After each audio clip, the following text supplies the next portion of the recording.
Welcome to YD TV.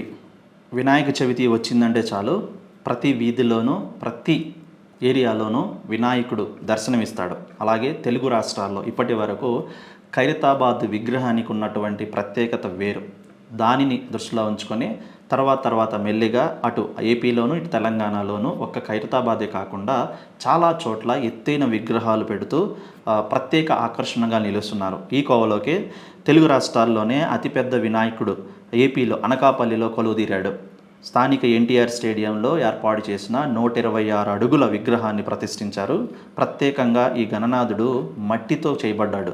అలాగే September 22 వరకు భక్తులకు దర్శనమివ్వనున్నాడు ఈ గణపయ్య. గుంటూరు ఇన్నర్ రింగ్ రోడ్లో ఏర్పాటు చేసిన 99 అడుగుల మట్టి విగ్రహాన్ని కూడా ఇప్పుడు ఆకర్షణీయంగా అండ్ విశేషంగా నిలిచింది.